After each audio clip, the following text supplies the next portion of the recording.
How's it going, Mets and overall baseball fans? Welcome back to the channel. It's your boy Wardy, and we're back at it with the latest Mets game recap as the Metropolitans take Game 3 of a three-game set in Minnesota against those Twins by a final score of 2-0. Thanks to the late heroics, as always, it feels like, from, yes, you guessed it, DJ Stewart, who wants to be a Met in the 2024 season. Mets fans, I want to know your initial reactions and comments down below reacting to this 2-0 Mets win. Of course, the Mets now in the season, if I'm not mistaken, around 65-77. Not a great season, not a fun one to be following along. That's exactly why we haven't been doing post-game shows after every single game, because especially after 2-1 losses, 3-2 losses, it's so frustrating. And at this point, I know that a lot of fans just want to see them start to lose, because the upside is that that'll help out with draft pick compensation. So that's a plus at least. But now let's get into talking about this game briefly. Again, I understand it's only a 2-0 game, so there isn't a whole lot to talk about, but I do want to share, especially as trying to stay somewhat in line with the content up until the offseason begins, because we're still over a month away, and we have a lot of individual video content coming out and new shows coming out in the offseason, but we're still a little bit there. So let's talk about this ball game, and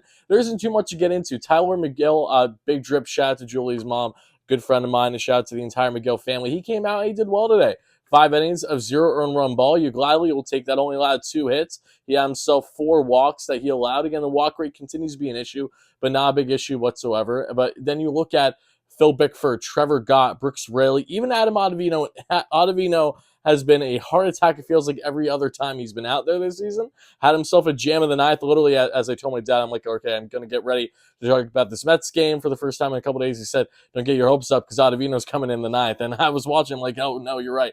Thankfully, was able to get out of that jam. And offensively, the Mets didn't have much going either today. I mean, they had not even a $150 expected batting average per baseball savant to the 213 average of the Twins. However, what they did have was the late heroics once more in the ninth inning with 2 on, rips a 2-run double. That is DJ Stewart. My man's casually is batting, north of 270 with 11 home runs, just under 1,000 OPS. My question at this point is DJ Stewart really going to play his way into a full-time role for the Mets next year? Part-time role, just some type of role on the Mets where he's actually not going to walk? Are the Mets going to consider this, or is it simply, say, a Matt Carpenter, Yankees, shortened stint in the 2022 season type run? Like, what are we getting from DJ Stewart? Is this the real DJ Stewart? Should we be excited about this? Is this someone that the Mets should actually try considering giving playing time next year? Maybe in that DH spot over someone like, I don't know, a Daniel Vogelbach, for example. So whatever your thoughts are, drop them down below. But more than anything, I just want to know how you Mets fans are feeling, and how many of you are actually staying in tune and watching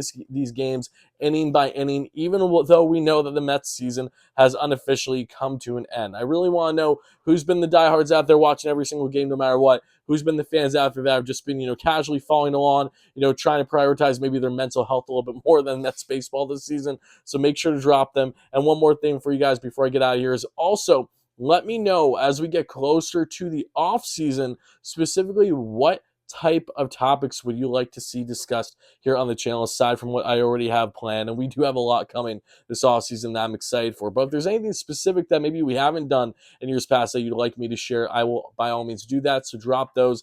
Thank you again, guys, for the endless support. Mets win by a final score of 2-0. They get the pitching. They get just enough offense. They salvage a series after they had pitching performances stalled for the most part. Not great, but decent from Kodai Senga and David Pearson. They hope to have more of those pitching ways, but more the winning ways as they kick off their next series in the next 24 hours or so. Thank you again, guys, and as always, let's go Mets. Peace out.